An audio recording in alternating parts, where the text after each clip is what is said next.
Good afternoon, everyone. Thank you very much for coming out to this. Can you hear me in the back? Thank you very much for coming, for being here this afternoon. It's tough enough on a Friday. It's even tougher when it's the end of the semester. So thank you for showing up. We appreciate that very much. On every other row, I put a sheet of paper that's going to come down the road so that any of you who want to get a direct email about each of our forthcoming lectures, if you put your name and email address on there, we'll make sure that you get on the list and that you get each of these announcements when they first go out. Welcome to the third lecture in the series that we titled 1619 and Beyond. And it's a series that starts with the Atlantic slave trade. Well, actually it starts before the Atlantic slave trade. It will include the Atlantic slave trade. And then in the second semester, focus some attention on the development, evolution of slavery in America on this side of the Atlantic. So we have some interesting lectures to come. I was looking for somebody in particular. It's nice to see some new faces here. Thank you. Lots of students here, some undergraduate students, so people from the larger Columbus metropolitan area. Thank you for showing up. We're glad to have you. And I hope that you'll enjoy this lecture and that you'll come to any and all of the future ones. The very next one is January 31st, and it's Jennifer Morgan from New York University. Some of you know her work. She'll be speaking here. We don't have a title for her talk yet, but she will be here on the 31st. It's Friday, and it will also be 6 o'clock. She works, for those of you who don't know her work, she works on women and work and New World slavery. A lot of her work relates to that topic. And we were very glad and very grateful to have gotten her to agree to come here in January. So I just wanted to say welcome. I hope that you come again, and I hope that you leave here fully satisfied. I know you're going to leave here fully satisfied that you spent part of your Friday afternoon with us. Okay, thank you. And my colleague Eric, I'm scared to try to say your last name, is going to introduce our speaker. Hirschtal. Okay. Good enough. So thank you, Professor Shaw, and another welcome to everyone who has made it out this afternoon. It's my pleasure to introduce Professor Peter Wood, a longtime professor at Duke University and one of the foundational scholars and one of the foundational historians of contemporary scholarship on slavery. The committee for this 1619 lecture series invited Professor Wood because we felt that our audience would be shorthanded if they did not learn from scholars like Professor Wood, who in many ways laid the foundations for many of the current scholarly trends shaping the field right now. His first and path-breaking book, Black Majority, published in 1974 and based on his dissertation at Harvard, was one of the first serious scholarly accounts to insist that Black people were not only acted upon and subjugated by slavery, but that enslaved people were active agents in shaping the entire colonial enterprise and had always been challenging the system of slavery itself. Focusing on slavery in South Carolina, Black Majority introduced scholars to events and facts that are so well known today that many of us don't even realize that Peter Wood's Black Majority was the book that introduced them to us. That would include the famous Stono Rebellion from 1739, and that would include the fact that it was enslaved Africans who first brought knowledge of rice production, which was South Carolina's first successful cash crop, to the colonies themselves. Black Majority went on to win several of the historical profession's highest honors, and in subsequent decades, Professor Wood has shifted his attention to the Civil War era. Over the past 2 decades, He has published 3 trenchant studies about Winslow Homer's 19th century paintings on African Americans. And like so much of his work, these books are premised on the idea that we cannot understand American history without understanding the central role that African Americans have played in shaping that history. Professor Wood is also the past recipient of a Rhodes Scholarship, and he remains an active contributor to both scholarly journals and public education, including co-authoring a widely used American history textbook. Without any further ado, please join me in welcoming Professor Wood.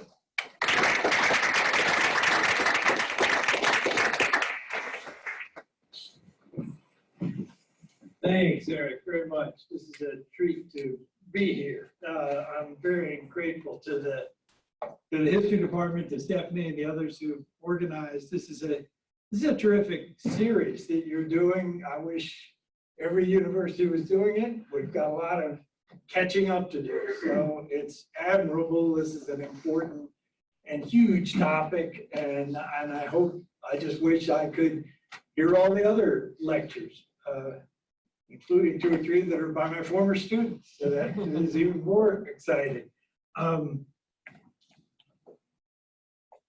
My father was a doctor, so I'm going to use a medical image here. I often say now that if historians were doctors, American historians were doctors, we'd be sued for malpractice.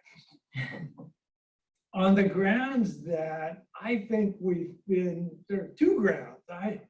I think we've been incredibly slow at recovering the basic scope and immorality of enslavement.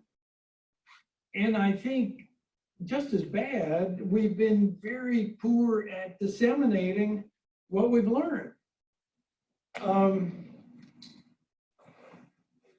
And that's difficult. Obviously, there are people here at Ohio State for whom that indictment would not apply. You know, work that Margaret's been doing, and Hassan and others, to reach out to the public and deal with these difficult topics is terrific. But I'm impatient. As I get older, I get even more impatient. And so that's where I'm starting from. And I think as a colonial American historian, I think my cadre has been particularly slow at dealing with what some of us now call the terrible transformation. This, to make people aware, given whatever limited notions you have of early America, to make people aware that there's a crucial shift among these Protestant colonizers from England from the time of Queen Elizabeth and Drake and the Armada, when the Catholic Spanish were the enemy. And 100 years later, you have a time, this terrible transformation in the second half of the 17th century, when the descendants of those same Protestant migrants have altered their stance. They used to think, whatever the Spanish do, we're going to do the opposite. With respect to race slavery, within 100 years, they've shifted and said, well, actually, that works for us too. It used to be called the unthinking decision, which is a very vague term that was used 50 years ago. I see it as a terrible transformation, and we've been living with the consequences ever since. But I think it's useful to try to put a name on things sometimes. That's one of the things historians do. If you think, I know some of you are doing serious environmental history, and the word Anthropocene, which may not be even the right word, but all of a sudden we have a word that relates to human-created climate change. And it gives us something to argue about and wrestle with, and when did it begin, and should we call it that, and so on. So often naming is important, often renaming is important. I wrote an article 20 years ago saying, I think it would be good if instead of always referring to these places as plantations, we could sometimes call them what they really are, which is slave labor camps. And I'm glad to say that after 20 years, that phrase is creeping into the literature, you know? And I think because I think it holds up. It's a better description of what we're talking about. Makes it less likely for you to want to hold your wedding chair. So what I want to do this afternoon is try to name something for which we haven't had a name, and that's the centuries of forced illiteracy in the slave South. And I'm going to call it the Blackout. That's a simple term and a loaded term and has many meanings. Obviously, the verb to black out means to lose track of where you are, to be disoriented. The noun blackout means to, whether it's brief or long, means the shutting down of any visualization of where you came from, where you're going. Talking to Hassan at lunch about his new book, and he says it's going to start with the blackout in New York in 1977, right? That I think that lasted 12 hours or something, right? I'm talking about a blackout that lasts virtually 200 years, and that the historians have been slow to think about.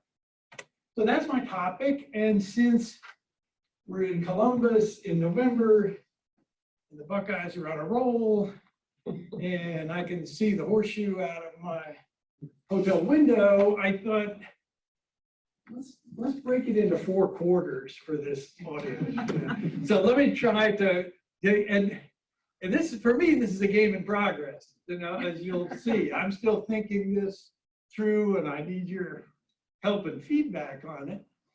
But my 4 quarters would be to talk first about the problem that I see and how historians have not seen it very well. And then to chronologically talk through the origins of this eclipse and then the implementation in the century from 1740 to 1840. And then at the end, talk a little bit about that last generation in slavery and the consequences of what this had come to by the mid-19th century, which I would call the Southern Wasteland. So first, the problem. In 1963, with nothing else to do apparently, Dr. Martin Luther King wrote a book called Why We Can't Wait. And it's a very small, simple, direct book that was intended to inform utterly ignorant white America how we got to this place and why we cannot wait, why this impatience that they were seeing in the Black community had some reality and some logic to it. And he started by saying, first, we have to go back and understand and do it. He called it an X-ray of American history. And he does it very briefly and succinctly. I mean, the first thing he says to these white Americans is you have to understand we were not happy under slavery, no matter what you've heard. It was actually imposed by force and maintained by force. And then he lists the various obscenities associated with it. You know, he talks about the violence and the labor and the laws and the lack of freedom of assembly and the inability to vote or to assemble. It goes through this whole list. But the very first offense for Dr. King was that the enslaved were, I quote, prevented from learning to read and write. And why is that the first? It's because without that, you can't have any of the others. And he saw that more than 50 years ago. And the historians, I think, have been slow to understand that. He was not the first, needless to say. Not rocket science. Let me quote David Walker, who was a famous Black abolitionist, writing in 1829. He argued that instead of compensating slaves for their labor, the South used forced ignorance to keep its repressive regime in place. And well the slaveholders know it. The bare name of educating the colored people, Walker said, scares our cruel oppressors almost to death. Here's what a white Unitarian minister named William Ellery Channing wrote in 1835. It is said that the ignorance, I'll come back to that word, the ignorance of the slave is necessary to the security of the master and the quiet of the state. And this is said truly, for slavery and knowledge cannot live together.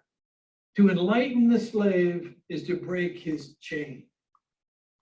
To make him harmless, Channing stressed, the slave must be kept blind. He cannot be left to read in an enlightened age. He cannot be left to read in an enlightened age without endangering his master. For if his eye should chance to fall on the Declaration of Independence, how the truth would glare out at him that all men are born free and equal.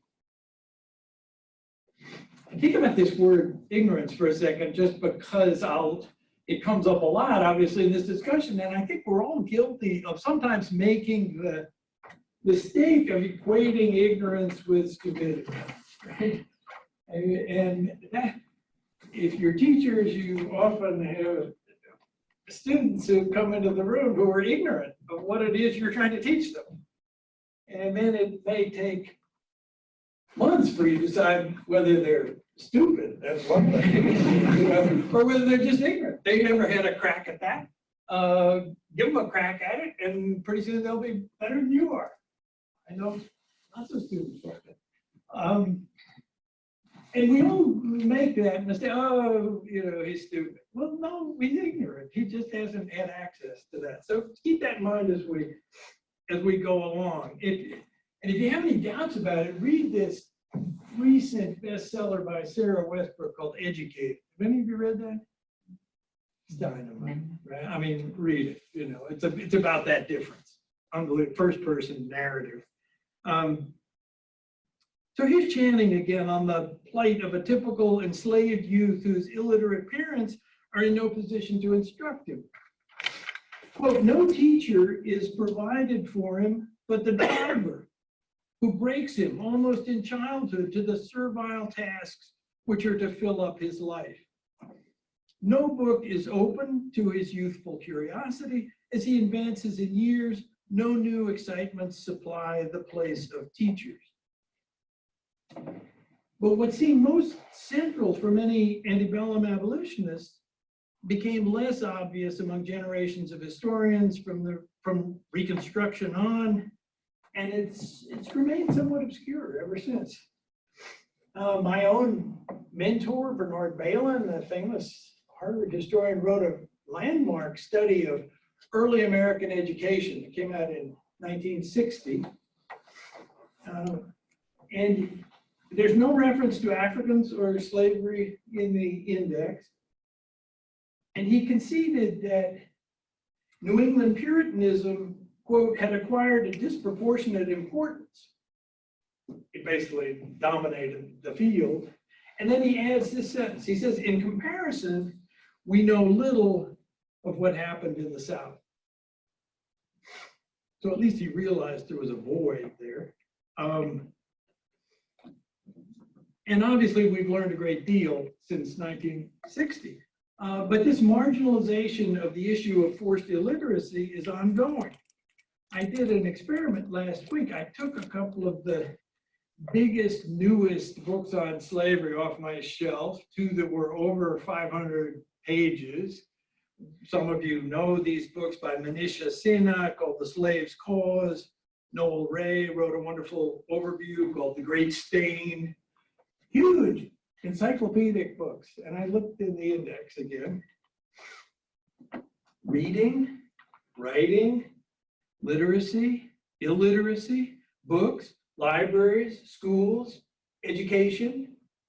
No reference for any of those words. Ray's book in the index under torture instruments and methods had 20 references. Right? So there's a weird kind of imbalance, I think, that we haven't dealt with yet. And why should this be? For one thing, generations of white supremacist stereotypes stressed and caricatured the bodies of African Americans, whether strong and rhythmic or lascivious and dangerous. And modern scholars fighting fire with fire have often countered with their own emphasis on the Black body. And sometimes that's more relevant than others, but we still have put much more attention on the obscenities of frequent whippings and rapes than on the yawning absence of books in schools. And this hints at a related problem. It's easier and more inspirational to write about literacy, however exceptional, than about illiteracy, however widespread. And now, of course, we have access to Phyllis Wheatley and Solomon Northup and Frederick Douglass, and we can quote their words, we can assign their books. But we have to remember that they're extraordinary exceptions to the rule. And yet it's harder and less inspiring to explore a void than it is to prove a negative than to deal with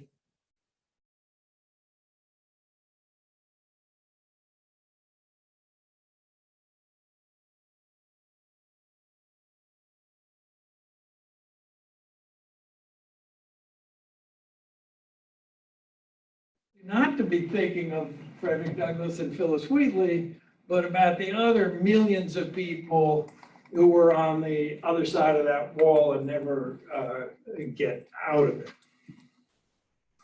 So there's nothing uplifting about the long saga of forced illiteracy. It's a story of millions of wasted minds and crushed possibilities. Now, there have been recent books, quite good, some of them, about slave reading and writing in the antebellum period. But even those, even the best of them, tend to stress acquisition of learning rather than successful denial of learning. No part of this history of non-literacy is unknown. On the contrary, the presence of this black hole, this mind-numbing vacuum imposed by the slavery regime has simply been assumed, taken for granted. So scholars have underestimated its vast scope, its painful longevity, and its cumulative impact. But when the blackout is glimpsed in its entirety, and named, I guess, the implications of this soul-murdering emptiness, this debilitating vacant space, are enormous. So we need to sketch its evolution, particularly in the South, over the 2.5 centuries before emancipation. This gigantic eclipse, needless to say, did not end suddenly with emancipation. And we all know the debilitating history of the last 150 years of utterly unequal schooling. But that story has actually been told more extensively and clearly than the 150 years before the Civil War. So as an early Americanist, I want to go back to the beginning and move forward. So for the next 3 quarters, let me talk about the origins and the implementation and then the human costs of the blackout. So how did this eclipse begin? You know, this series is 1619 and beyond, but I think you all know that that's like most milestones, that's an interesting and arbitrary one. Obviously, there had been Africans in the Americas for from the time of Columbus for a full century before their arrival in Virginia. It's also very Anglo-centric in a certain way. It's Virginians wanting to put themselves at the center of things in a way that they were not quite. But one of the things that it misses that's useful for our discussion, or that maybe it sets up, if you, instead of going beyond 1619, if you go back 100 years, you're dealing with the Protestant Reformation in Europe. In that 100 years, there's this huge split in the Christian world in Europe, and it hinges, you may remember, largely on access to scripture, on reading and writing, on wanting to have the Bible in a language you can understand rather than having a priest speaking Latin to you and telling you what it says. And that, if you think of it, the King James Bible first appears in London in 1611, right? 4 years after Jamestown. So they're literally synonymous events.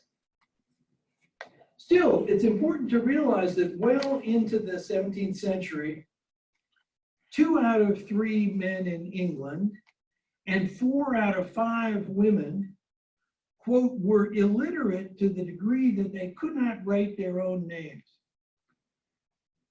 That's David Cressy, a member of your OSU history department, now retired, who spelled this out more than 30 years ago. He explained that in early New England, in contrast, with its selective migration and strong Protestant bent, enjoyed superior literacy.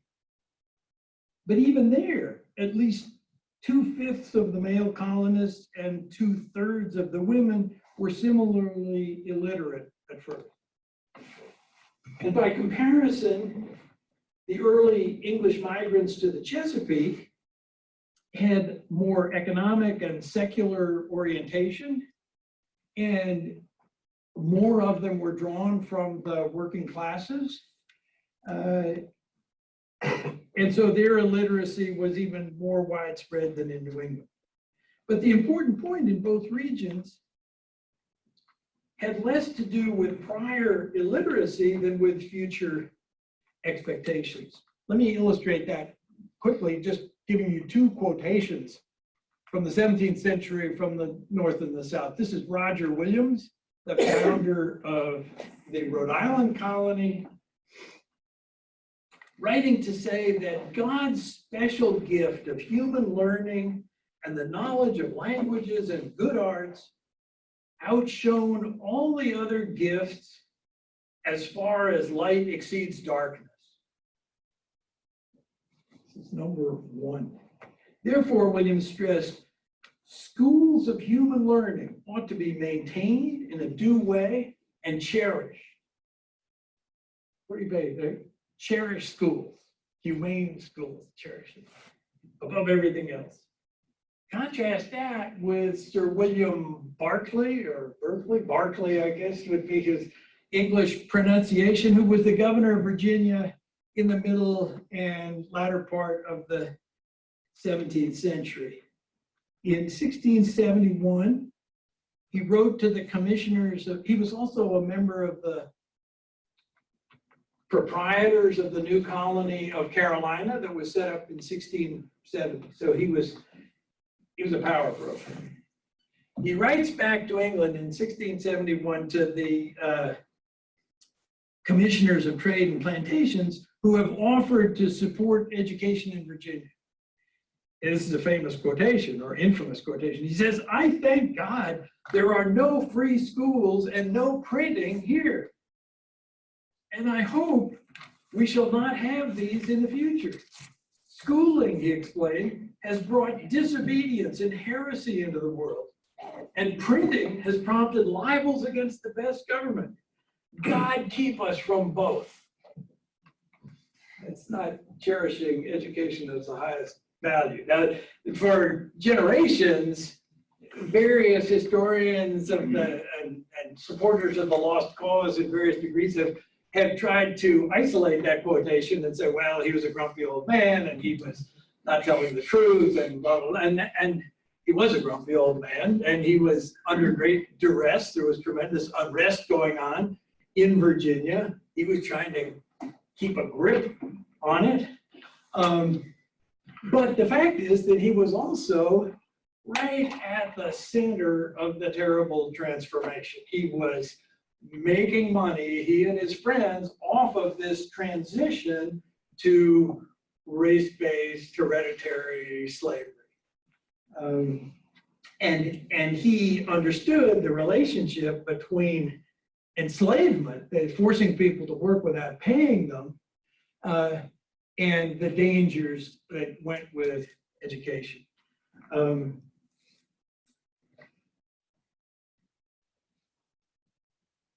So the first Virginia law about slavery is codified in 1705. In 1712, South Carolina creates a similar extensive, comprehensive slave law. And that one explained, they borrowed the preamble from slave laws that had been written in Barbados. And they explained that while Carolina depended upon African workers, by 1708, there was already a black majority in South Carolina. There were more Africans than there were Europeans in the colony. It would also, just for reference, become the richest of the 13 colonies, which is usually a surprise to lots of folks. This preamble explained that while Carolina depended upon African workers, their, quote, barbarous, wild, savage natures made separate laws absolutely necessary for the good regulating and ordering of the Africans, and may restrain the disorders, rapines, and inhumanity to which they are naturally prone and inclined. So what you get almost immediately following this terrible transformation, this codification of the laws, is the beginnings of racism in North America. That is to say, this blame the victim argument, that the reason we're doing this is not because we're making a lot of money out of it, it's because you're stupid and need to be regulated, and that's the way it's going to be from now on. And as you know, that then becomes the history of American racism as that seed begins to grow, becomes more and more elaborate, more and more pseudoscientific, more and more until it dominates the whole culture and still permeates down to this day. But there's an interesting thing in these early laws. What they focus on, the 1712 law in South Carolina, is on people congregating together. They're very worried that people are going to get together in large groups and exchange ideas and information. 1723 law in Virginia says that for the better government of Negroes, mulattoes, and Indians, slave or free, non-whites in the colony are forbidden to meet together without approval. There's a wonderful, now retired early American historian named Gary Nash, who wrote a book about the development of colonial cities. And he talked about how up until the 1720s or so, this was basically a face-to-face society. I mean, print literacy was improving, printing is increasing, but by and large, you live in a small town or a more rural area. Most of your negotiations are face-to-face. You know the person you're talking to, and it's done orally. And it's in this next generation, in the early 18th century, that you see some changes. This kind of divergence, a recent study put it this way, saying that the sectionally distinct visions of order that slavery produced prompted governing elites to adopt opposing educational practices and policies. Universalism in the North, and exclusivism in the South. And that may be too condensed, but this is a real contrast that only grows over time. That in the North, even though they don't always follow through on it, the general notion is that education is good for everybody. It'll make them better Protestants, it'll make them better workers, it'll make them all kinds of things. And so we should share not that they always acted out upon it, and there was certain hierarchies, obviously, but that notion is planted there from the beginning. In the South, this opposite notion is planted that education is a dangerous thing. You put it in the hands of the wrong people, they'll slit your throat, they'll plan something bad, and so we need to keep it away from them. We need to guard it and protect it. So in a colonial world that was still dominated by direct oral communication, white officials did not yet perceive Black literacy as a major threat to order. I mean, whatever we know about these early colonies, no matter what color you are, mostly you're working all day, and there's not a lot of time for reading. But there is not yet a sense that literacy is the key issue. Once the terrible transformation had locked hereditary race-based slavery into place by the early 18th century, slave importations, particularly in the South, rose dramatically. Meanwhile, print culture began to expand throughout the colonies, but especially in the North. Think about this. Benjamin Franklin is born in Boston in 1706, right? And his first job is working at his brother's printing press. And he gets tired of that, but realizes there's something going on here. This is the early years of the Enlightenment. Printing is going to be big. I'll go to Philadelphia, and the rest is history, right? And he's just the epitome or the illustration of this, or shorthand for this explosion of print culture in the colonies in the 18th century. But in the South, there's a different answer to this question about who's going to have access to literacy. Franklin obviously is a great believer that everybody should have as many of my almanacs as I can sell. Here's an answer from an Anglican minister who writes a book called The Present State of Virginia in 1724, a guy named Hugh Jones.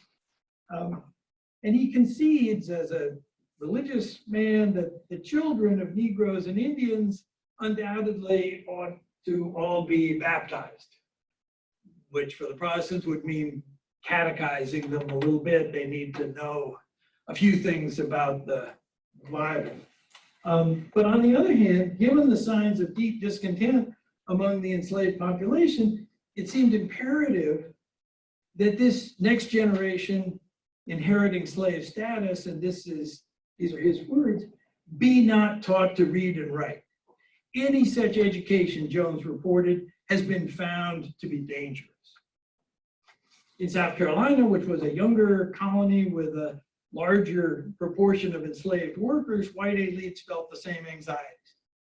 So when the South Carolina Gazette becomes the colony's first newspaper in 1732, that's a great boost for merchants and planters to have greater access to the flow of ideas and information. And some of them even professed an interest in proselytizing Africans, if only as a means of control. But they increasingly feared widespread literacy as dangerous in a society based upon slavery. I came across an interesting example. That article was just published last week of the Moravians were a Christian denomination that believed in proselytizing, and they sent 2 missionaries to Perrysburg, South Carolina, which is on the Savannah River. Brand new. There were about 100 slaves in the area who were being put to work clearing land so they could. It was a frontier. And these two German-speaking Moravians get there, very pious and zealous. And within a month, they have a visit from a local Baptist minister. Prying comes knocking on the door, and one of them writes in German in his diary. He says, we had this visit from this local pastor asking all sorts of questions. Mainly, who had sent us here, whether we intended to teach young and old Negroes, and whether we wanted to teach the Negroes to write. So by now you're starting to see this anxiety that print and writing ability might be, that you could fake a pass, you could even a limited writing skill could give you some power. This minister, the diary entry ends by saying he invited us to visit his plantation. Like, I'm going to show you newcomers how we do it here. This is the way it works. Well, that was in February in South Carolina in 1739. 6 months later, the largest slave revolt in colonial American history takes place between Perrysburg and Charleston, a place called Stono, on the Stono River. It's a huge uprising. It takes weeks to put it down. Scores of people are killed. And in fact, in some of the first inquiries about how could this happen, because now we've told ourselves that these people are ignorant, so there must be some outside agitators telling them, and the enemy becomes the Spanish in St. Augustine, who had issued a proclamation saying that if you're an English slave and if you come to our Spanish colony, we'll give you your freedom. But they didn't just issue the proclamation, they developed a word of mouth campaign. So here you have these two, the oral and the written, coming together. Well, within months after suppressing this rebellion, the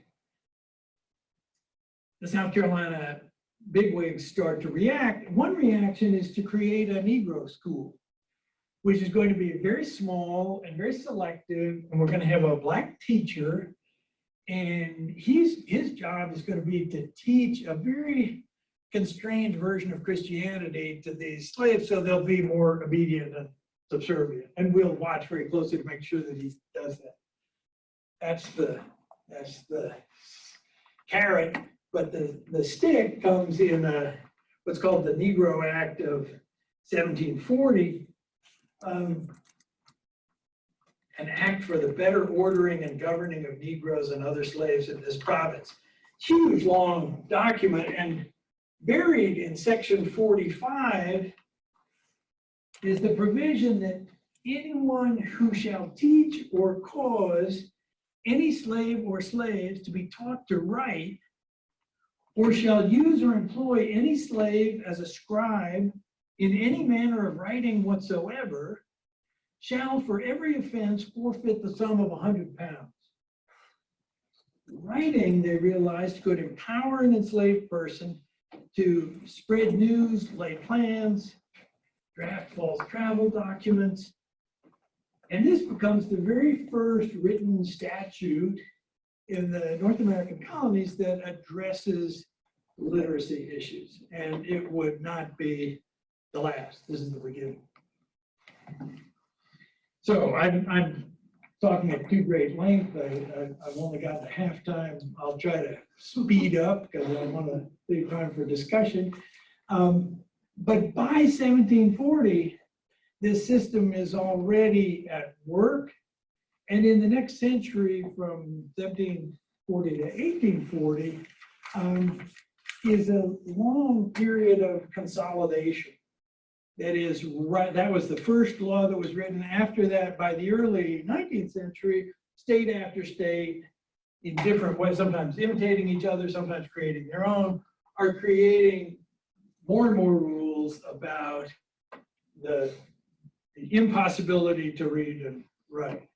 And it comes not just, it applies not just to enslaved people, but also to free persons of color, free blacks, who are a very small minority, tiny minority in the time of the Revolution, and then that number will expand in the early 19th century, so they start to seem more and more dangerous, and so the rules start to apply more and more to them. If some of you know the Autobiography of Equiano, he's an African who was born in Africa, captured in the 1750s, was able to buy his freedom and develop his literacy in the 1760s. And he writes in his autobiography about how desperately he wanted to learn to read and write, and seeing other people do it and taking a book. He's a young boy at this point, but and putting the book up to his ear, trying to get the book to talk to him, and which is often read by us literate folks as almost a joke. Isn't that, he thought that way. But if you have children, or if you know, the mystery of reading was very clear to him, and he could see that it was powerful and something that he wanted to do. Let me skip over Thomas Jefferson. He wrote a whole system for educating Virginians, and buried in the fine print, he's talking about how it's great, we're going to expand education, we're going to start a university, we're going to have elementary education for everybody. And then when you read the fine print, it says everybody who's free, all these children who are free. And there are only 1,800 free blacks in Virginia at that time. So let me jump ahead into the 19th century and read again from David Walker, whom I quoted earlier. In 1829, he wrote a pamphlet called Walker's Appeal in 4 articles. There was a diatribe addressed to fellow African Americans, and Article 2 in the appeal is called Our Wretchedness in Consequence of Our Ignorance. And he had grown up in the South, and he writes this powerful diatribe, and he's talking about literacy, but he's also talking about learning. I mean, he's aware that he actually makes fun of some of his fellow free blacks in the North who claim they're literate because they can write their name or they can do this or that. He's saying, no, you don't understand. We're talking about being able to read books and write books, and he's very forceful in describing it. Ignorance is a mist, Walker lamented. Our fathers for many centuries have been plunged down into a very dark and almost impenetrable abyss. So generations of black prisoners, this is me speaking, lacking knowledge of life outside their southern gulag. And he sees this very clearly. He says, any man who is curious to see the full force of ignorance, there's that word again, developed among the colored people of the United States, has only to go into the southern states of this confederacy, where if he is not a tyrant, he may see enough to make his very heart bleed. And there's an added twist here, which is that not only is this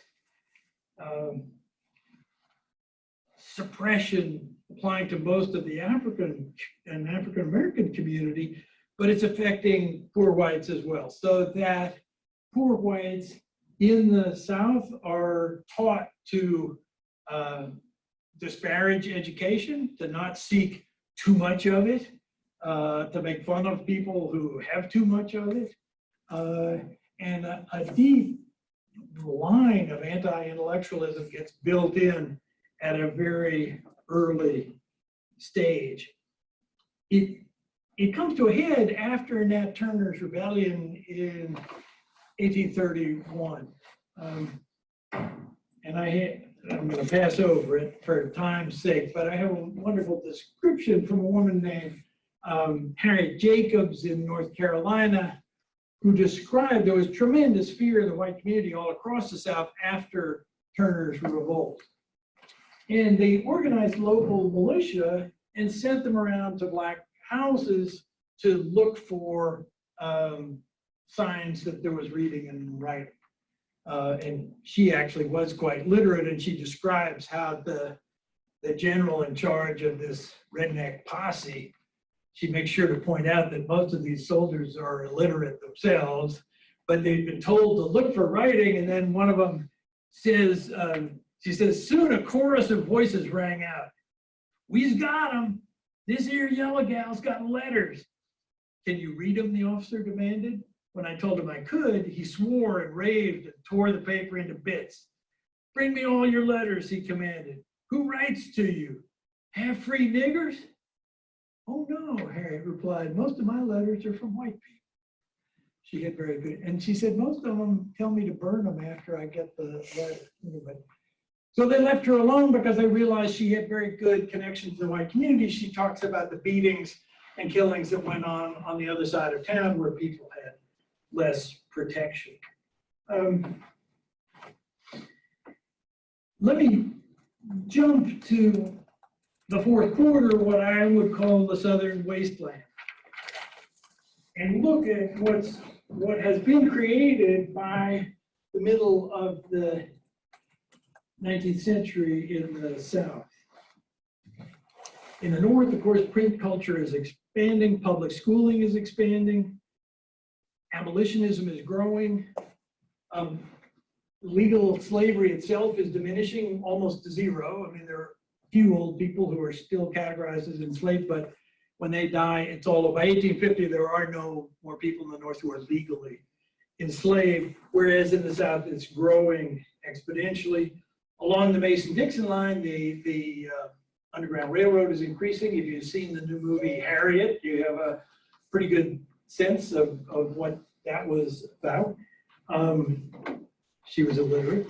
But in the South, the internal slave trade that you've worked on, Stephanie, is expanding. More than 1 million people, most all of them illiterate, are being forced from Virginia and Maryland, Carolina, moving south and west into cotton country.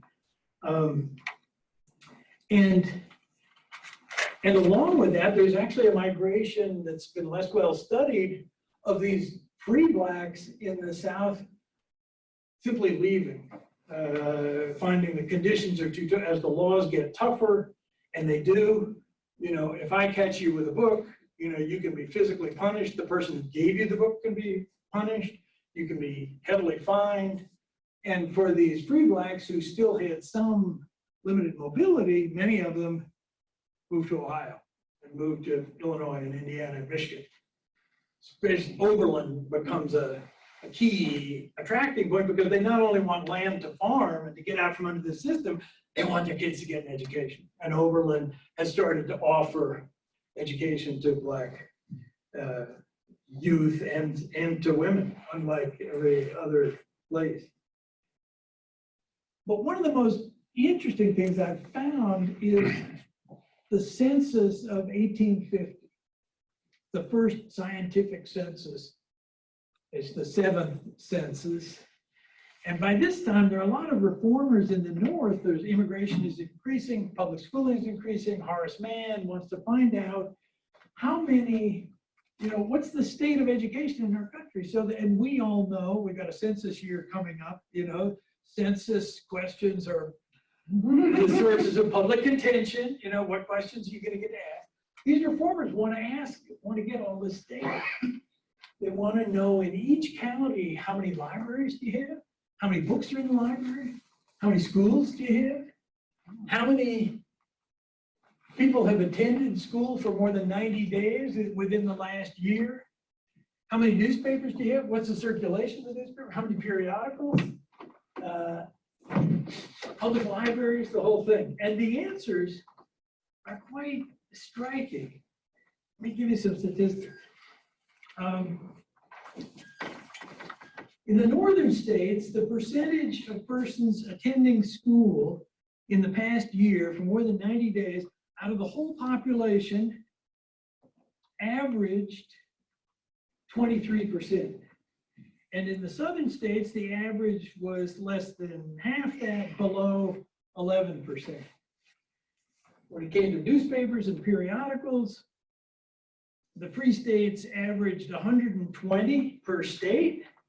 The 15 slave states in the South, plus the District of Columbia, averaged only 45, or barely a third. The number for New York and Pennsylvania alone was 738 newspapers and periodicals, which exceeds the total of 722 such publications throughout the entire South. When it came to libraries, the census data showed an even more striking contrast by region. The North averaged over 50 public libraries per state. In contrast, southern states on average had barely 10 such institutions. Vermont, Maine, and New Hampshire, these three little states in northern New England, had more public libraries than the entire slave South. So I could illustrate, I could go into the figures much more. I could also quote from this wonderful resource, the WPA Slave Narratives, which are interviews with former slaves where they talk about the ways in which they were forbidden to gain access to reading and writing. But let me just end up with three basic generalizations, and then and maybe with a story about one very unlikely enslaved poet.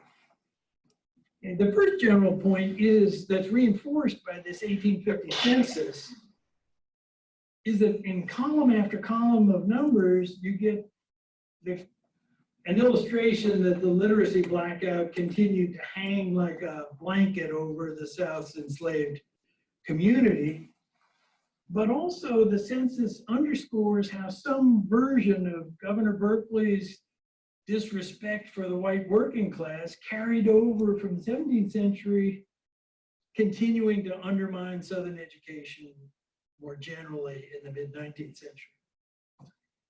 And secondly, the census data makes clear that the blackout, which evolved over time, as I've been trying to show, also contained notable variations by region. So controls on slave literacy in the Upper South, while harsh, were less stringent and successful. And likewise, the WPA interviews suggest that variations existed within single counties and even on any one slave labor camp. Prisoners with a white parent or with connections to the big house had improved, if poor, odds for acquiring literacy, or some literacy. And some literacy leads to my third observation, which is an obvious one, and it's probably one that you've already been thinking about, and it's simply that literacy, as we know from our own experiences, has many levels. To decipher letters and then scroll out your name is a far cry from reading or writing an entire letter. And that in turn is a far cry from reading or writing a whole book that can transmit facts and ideas and insights and emotions. And I would argue that these are not simply differences in degree, but whole differences in kind. And the further you move along the scale, the darker the blackout becomes. But there are always rare exceptions that help to prove the rule. So let me conclude with an unlikely self-taught poet whom you may or may not have heard of, named George Moses Horton, the Black Bard of North Carolina. He was born in 1797, the property of William Horton, and he grew up in rural Chatham County, 8 miles from the college town of Chapel Hill. He used an old speller and a Methodist hymnal to teach himself to read. But he couldn't write. And as a teenager, he would compose poetry behind the plow when he was out plowing the tobacco fields. And then when he was sent on an errand into Chapel Hill, he would recite these poems to the college students, and they would write them down for him and pay him for them. He died in 1884. One of his, I should have said, in 1829, and this is before the harshest anti-literacy laws in North Carolina, but in 1829, one of the professor's wives got a book published of his poems called In Hope of Liberty. He never got his liberty until emancipation. In 1852, he tried to get $250. That was the value that had been put on him by his owner, and he couldn't do it. He wrote to the president of the university who liked his poetry but wouldn't loan him the money. And so in 1852, he wrote a letter to Horace Greeley, the abolitionist editor in New York, asking for money to help get him out. And on the back of it, he included this poem. So let me hand her this. It's called The Poet's Feeble Petition. Bewailing mid the ruthless wave, I lift my feeble hands to thee. Let me no longer live a slave, but drop these fetters and be free. Why did regardless fortune sleep, deaf to my penitential prayer, or leave the struggling bard to weep, alas, and languish in despair? He is an eagle void of wings, aspiring to the mountain's height. Yet in the vale aloud he sings, for pity's aid to give him flight. Then listen, all who never felt for fettered genius heretofore. Let hearts of petrification melt and bid the gifted Negro soar. Thanks.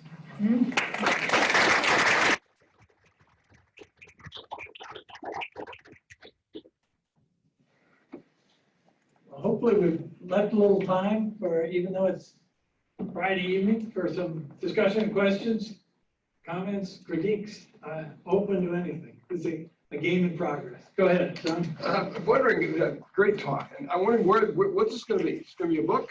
What's the whole frame? I don't know. I mean, as I said, this is very hard to write about because it's a vacuum. Right. You know, you're writing, and in some ways, it goes counter to much of what the last generation of slavery studies has done, which is stress on agency and overcoming odds and keeping families together and all kinds of very American, if you will, Horatio Alger overcoming difficulty stories. And I think in our eagerness to tell those stories, we always did. When I was in grad school, they had just discovered Sally Hemings. And I was like, oh, we got to talk about this. Yeah. And I was in South Carolina studying these 40,000 enslaved people who were growing rice. And they're saying, well, let's talk about Sally Hemings, because that gets us to Jefferson, and that gets us to Monticello, and now we can. And I'll tell you what it was like in those days. So I finished in the early 70s, but in 76, I'd never been to Monticello. And I went there, and it was the bicentennial was going on. So the place was packed. I mean, they were just moving people through Monticello. And I remember I came out the other side, and there was a couple in front of me, and she turned to her husband and she said, "It's such a nice house. Do you suppose they had help?"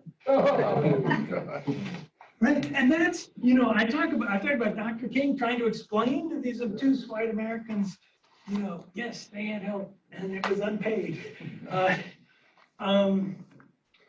So I don't know yet what form it's going to take, or whether it will even. Well, let me. I wonder whether you have a section thought through yet on Reconstruction, because effectively, maybe that's the one where agency comes in. Well, the emergence from this. There's no question about it. And I would argue, I don't know, some of you may be familiar with this literature. I mean, there is an explosion of Black education in the South brief years of Reconstruction, a desperation to get knowledge and education, and incredible teachers, black and white, men and women, migrate, hundreds of them moved from the north to the south and set up schools, night schools, all kinds of schools, trying to teach. And those schools, many of them get burned down, you know, so. But even that is a story that's been better told. It certainly would give me a more interesting, you know, a dramatic ending. There's a section right before that, which I couldn't get to today, about the Civil War. I mean, because obviously the Civil War, I mean, many of those, as you know, if you've seen Glory, you know that there were black units. Most of them were not. If you saw the movie, it's Denzel Washington, and he's young Denzel, and he's wearing horn-rimmed glasses, and he's this sort of Yankee intellectual who's signed on to the Massachusetts 54th. You know, but the fact is that 3/4 of the African Americans who fought in the war, and there were nearly 200,000 of them, and most of them were escaped slaves. They were mostly Southerners, you know, so there's a whole story there just in those 4 or 5 years of these soldiers desperate for education. And one of the things, you know, if you're a Yankee sergeant from Michigan and you've been put in charge of one of these black regiments and you've got time on your hands, you set up a school. You know, every morning, you know, before reveille or whatever, you know, you pick a time, and anybody who wants to learn to read and write, come. You know, and a lot of people leave. I was in a plantation house in South Carolina this summer, and the guide said, let me show you this, let me show you this. And he takes me up in the attic, and a black soldier had been billeted up there. There were white officers living in the big house. He'd been billeted up there, and he'd written his name on the wall, you know, and it said, you know, Henry Smith, Ohio 53rd, or something like that. You know, he was, so this sense of all of a sudden getting a chance is, it doesn't contradict anything I've been saying, I think. You know, it's just that we have not put enough emphasis on that pent up hunger. I had students at Duke in the 1980s. I'm a baseball fan. And they thought Jackie Robinson was the first black baseball player good enough to play in the major leagues, right? I mean, I'd seen Jackie Robinson when I was a kid. I knew how good he was, but I'd also then figured out why he wasn't allowed to play sooner. But they didn't know that. So I think this notion that Americans bring to that Reconstruction story is, oh, you know, yeah, isn't that nice? People volunteered to try to teach these stupid people how to read. You know, I mean, there's more emphasis on that than there is. Winslow Homer made a powerful painting about this, where he shows, it's called Sunday Morning in Virginia, I think that's the name. And it's just this row, there's an old slave, an ex-slave woman sitting over here, and she's looking off over there. And then there's 3 or 4 kids lined up here, and they're ready to go to church. They're in their Sunday best. And this 12-year-old girl has a Bible open on her lap. And her younger brothers and sisters, she's reading to them. She's reading the Bible to them. But grandma, who's been a slave all her life, is looking off over here, you know, thinking, that's what I wanted to do when I was 12 years old. You know, she's proud that her granddaughter can now read the Bible, but she's never going to get there. You know, that's not going to be for her. So, yeah, yes, that's an amazing period, and it's well documented. You know, and these WPA narratives document the 10 years before that, because these are people who were interviewed in the 30s, in their 80s and 90s. What do you remember when you were a little kid under slavery? You know, and many of them tell very vivid stories, because the white interviewers are saying, oh, did you get an education? You know, what books did you read? That kind of stuff. And some of them are very blunt about books. You got to be kidding. What we did was work. You know, that was all you did. And if you were caught with a book, you know, and some of them give, it's like this happened to them. You know, they tell it so vividly, you know, that the master sees, and, you know, it's full of swear words and then physical violence. Yeah. Go ahead. And Peter, what would you do with the fact that there is a small, I don't even say movement, but there's a strain in the 1850s of some whites interested in quote unquote reforming slavery. Bell Wiley had an old article, Bertram White Brown had a more recent one. It may be more pronounced in North Carolina. It doesn't go anywhere, but I wonder if it's worth looking at what they're trying to quote unquote reform.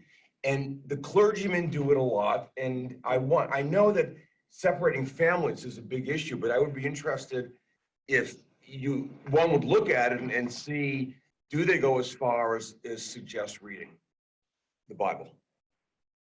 In very careful, controlled ways. You know, they want to, I skipped over a quote that I had of, this guy is a state legislator in South Carolina, and he then goes on to become governor. And after the Turner Rebellion, they're debating this issue, and there are members of the legislature who are these pious Christians who are saying, you know, the gospel's good, and we should give them a little access to it, and if we regulate it carefully and tell them which chapters to read, we'll all be better off. They'll be better servants. They'll know they're supposed to be. And this guy who owned, you know, a huge plantation on Edisto Island gets up and says, anybody who thinks black people should be allowed to read the whole Bible to themselves deserves a room in an insane asylum. That's his phrase. You know, like, wake up, people. If these people can read, you know. So the debate is there. I actually have very little respect for those folks. I find them very hypocritical Southern Christians who are trying to have their cake and eat it too. They're not opposed to slavery. They're just saying, let's clean it up a little because these abolitionists are having a field day on us. You know, and what happens in the census of 1850, the big debate is, what questions are you going to put on this? You know, and so the questions are, everybody should be listed by name and age and where you were born.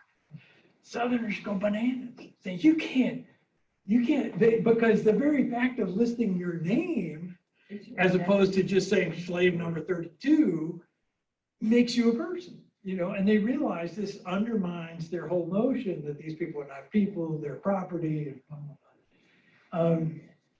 So the South fights back in all sorts of complicated ways. One of the most interesting ones, which you know about, is Herman Helper. Is that his name? Yeah. Hinton Roll. Hinton. Yeah. Hinton. Yeah. Okay. And he's a Southerner. He ends up being a crazy racist after the war. But he writes a book in the 1850s using this 1850 census data, saying the South is crazy. Now, you know, look what the data shows, you know, that we are falling behind. We don't have enough schools. We don't, you know, he goes on a real tirade and he says slavery's right at the center of it. So we got to get rid of slavery if we're ever going to progress. And he gets pilloried for writing that, you know, but it's interesting. Yeah, go ahead, Stephanie, please. I want to really quickly address that question. Oh, good. 'Cause in the 1850s, I would say no, but before Nat Turner, before the 30s, there really was a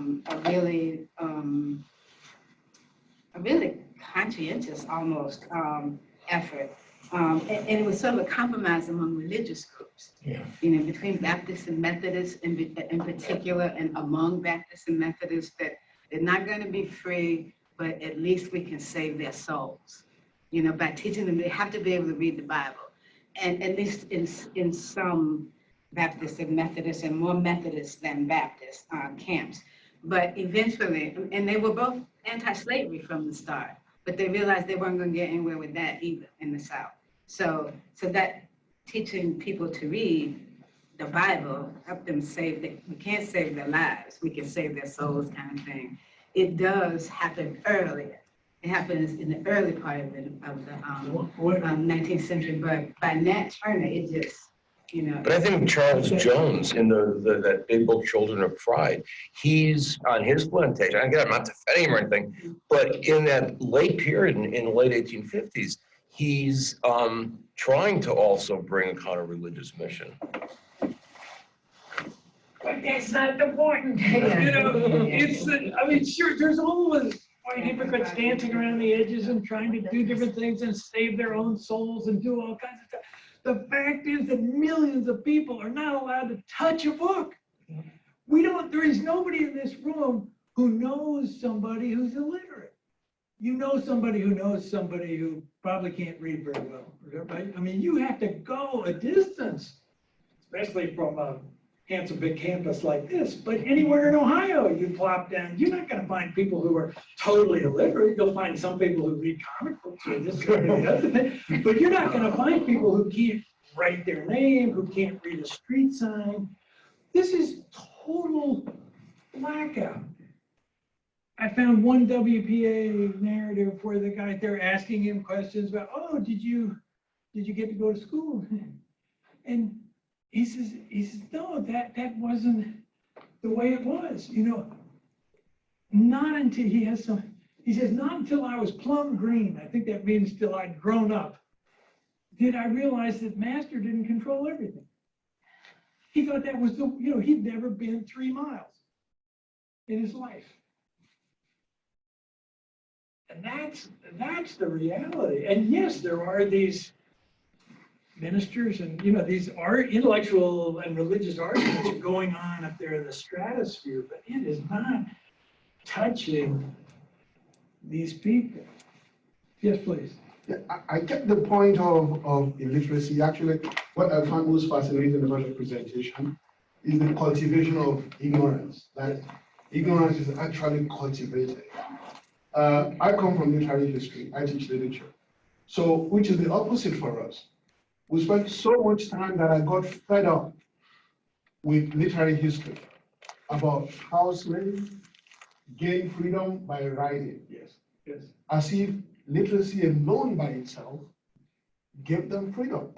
Whereas you see in the text that there are other things denied.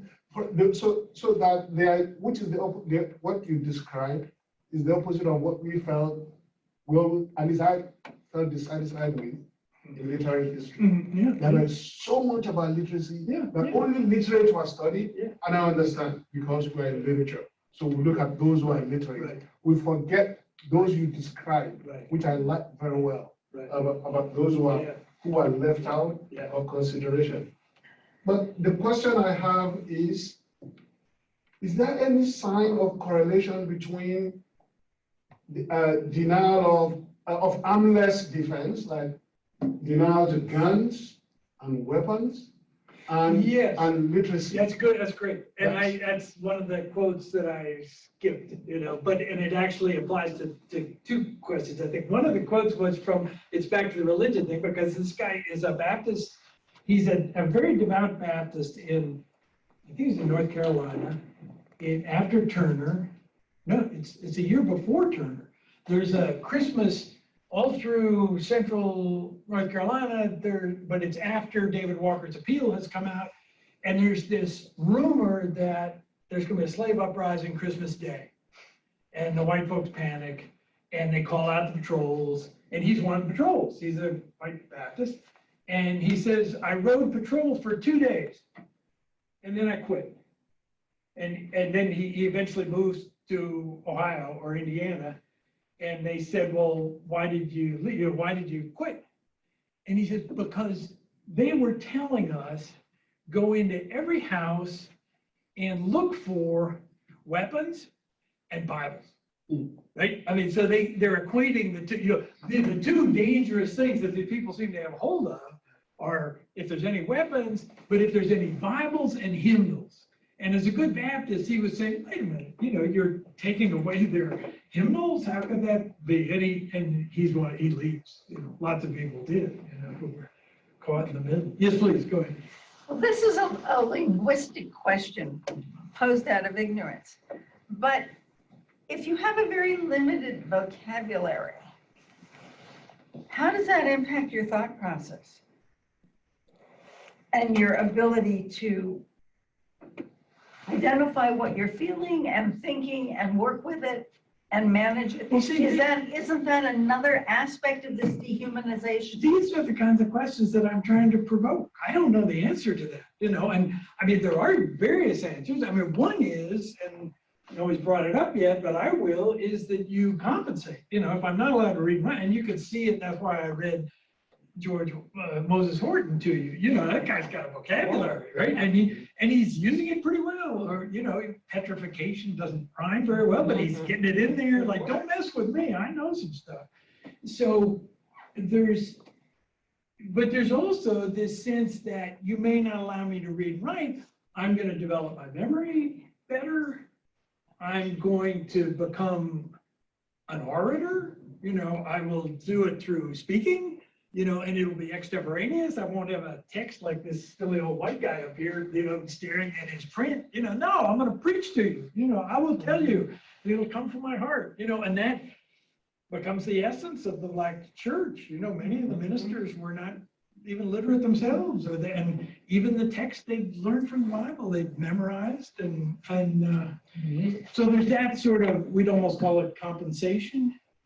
But then there's also this thing that, you know, in the Black community often gets called mother wit, you know, of just the way you can be ignorant or stupid, you know, you can be wise and illiterate, you know. I mean, you can have all sorts, many of us have grandfathers, you know, who are like that, you know, don't read very well, but who are a lot wiser than we'll ever be, you know, and so that gets intensified there. But we've tended, one of my heroes with this, and some of you know this essay, there's a Black scholar from Princeton named Nell Irvin Painter, and she finally in the 90s wrote an essay called Soul Murder. Any of you know this one? And she's basically arguing, okay, enough of this agency stuff. You know, this is good. There's a lot of hard work going on, but there is soul murder going on. You know, people are having, you know, and this gets to your point of, you know, how does it damage your soul, you know, not to be allowed? Or the other part is just to know that I don't know what that word means, but all the people who use that word are the white folks in the big house. You know, in other words, maybe it, you know, they keep telling me that all of us are ignorant, stupid, and don't need an education, couldn't grasp an education. And all of them seem to be doing pretty well. So maybe they're right. You know, maybe I'm incapable of it or something. You know, that sort of internalizing, and it's lived on in the Black community. You know, don't get all A's. You know, you may not fit in with the rest of the gang. You know, I mean, that undercurrent just goes so far. Yes, please. I'm not a history major, and I came in ignorant, but I'm leaving enlightened. But I can't help to think when you said a couple, you know, there was this forbidden to gain access. Today, you know, we give access. You talked about people congregating together. Today, if you look at the social media, if you're right-leaning, you have like-minded people congregating together, sharing the same set of ideas, and also left-minded. And you're getting information, again, in the wrong hands. So I see a repeat of all of that today. You're given access, you're not ignorant, but you have like-minded people congregating together. You have, in the wrong hands, we don't have printing as prevalent as it used to be, but we have this cyberspace, okay? And it's much more powerful. And so, I mean, to me, it's like we're going back and. So if you, again, I skipped over this, but if you Google the Mail M-A-I-L, the Mail controversy of 1835, it's all these arguments we're having now about freedom of the press and Google and everything.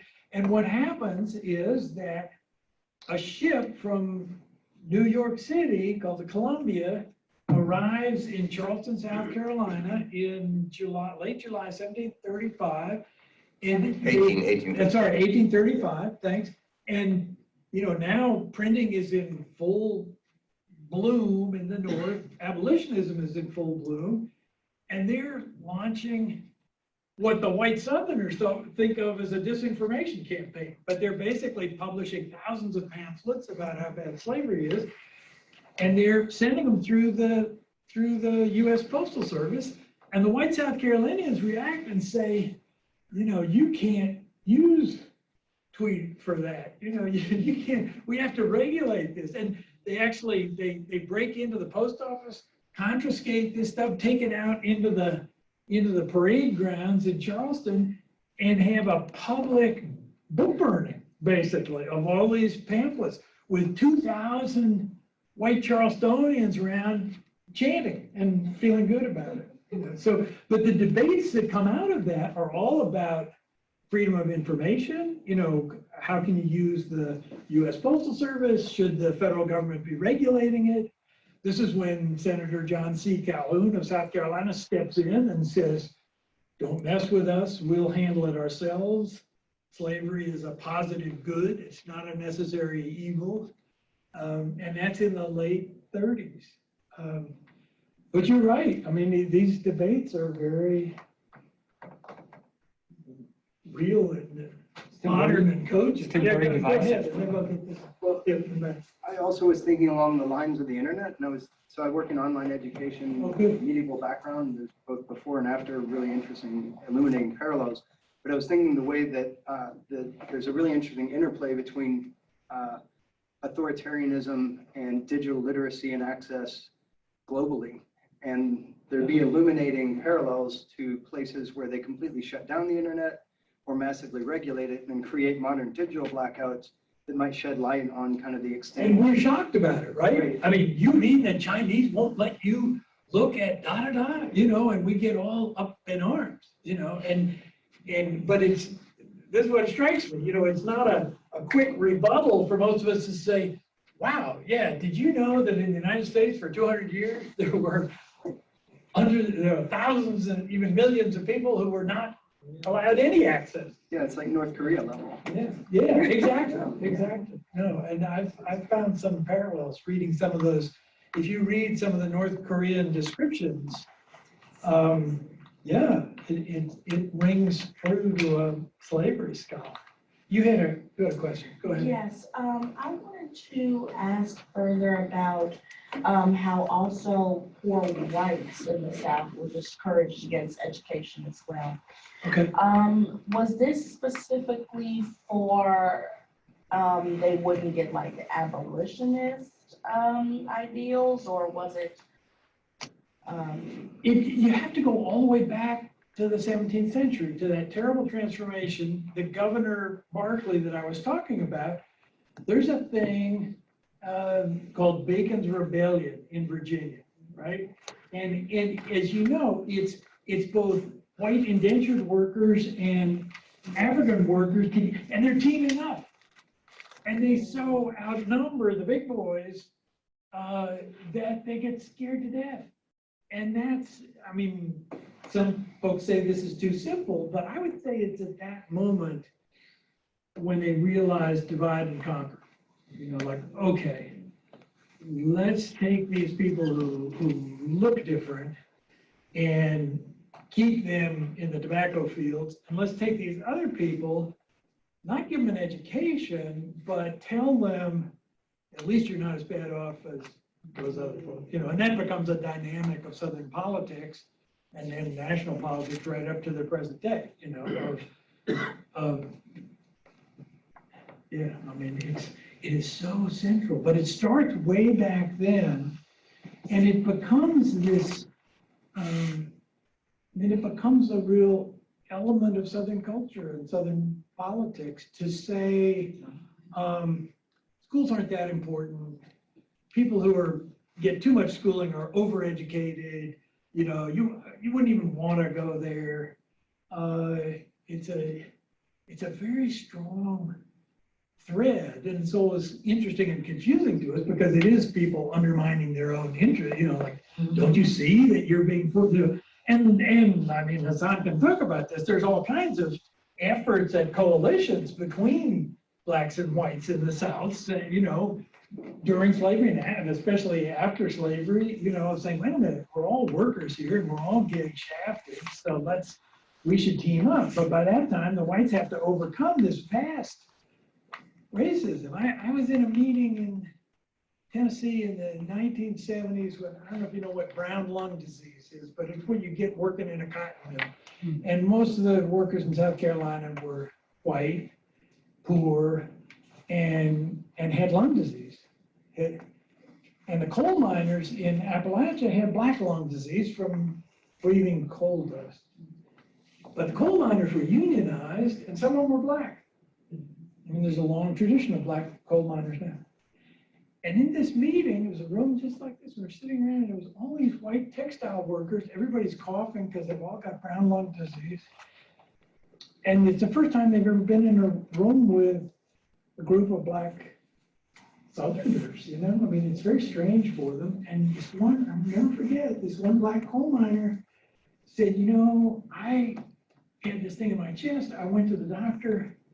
He said, you must be smoking too much. And I said, you know, doctor, I don't smoke. And all these white textile workers said, that's just what the doctor said to us. You know, I mean, it was their first bond. He was like, oh man, you know, your lungs get screwed up just like my lungs, you know. But you could see them overcoming this huge gulf that had been built for hundreds of years.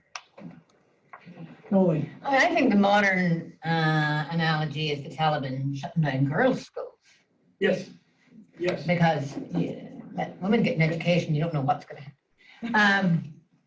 But you just got me thinking, right? Remember the Jonathan Bryant and Hugh Bryant story? Oh, yeah. And this is 1730s, 40s. And It's in the 40s. It's in the right 40s. after the Stono Rebellion, but it's a white guy in Georgia who is preaching to the slaves and I wonder, was he, remember they shut him down. He's actually just in South Carolina, I think. He's about to move to Georgia or something, right? Remember, and he has to publicly declare, I went crazy for a while.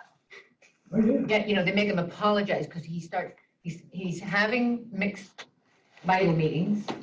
I wonder, I don't remember, but Well, let me give you a contemporary story that goes with it. Same period, 1740. teaching them to read. There's a German pietist, professor named Gottlieb Preiber, who was kind of a religious visionary. He's going to come to South Carolina and go up in the mountains and create a triracial utopia. You know, that the Cherokee Indians can come and these enslaved Africans can come, any white folks who want to join us, and we're just going to live together. And they kill him. You know, I mean, by that time, it's like it's like the story I read, which was 2 years before that, of checking up on these Moravian missionaries. Now, what are you up to? And this guy was really up to something big. I mean, he had big plans, and he was going to disrupt their lucrative system. And he gets thrown in jail, and he happens to die in jail. Going on ever since. Thanks a lot. This has been a treat for me. Good luck with the rest of these. And I want to say one more thing. First of all, thanks again for everybody who came. And it's really nice to see these undergraduates here. And I just want to say one thing. I'm going to do it without looking in any direction because I don't want to embarrass somebody. My own classes, I announce these things, but I don't require that they go. And if they go, they don't get extra credit or anything. But I actually have not only an undergraduate student here, but also her dad, who, from what she said, has been harassing her all week about not forgetting about this. So anyway, thank you all for coming, especially people who haven't been here before. Thank you.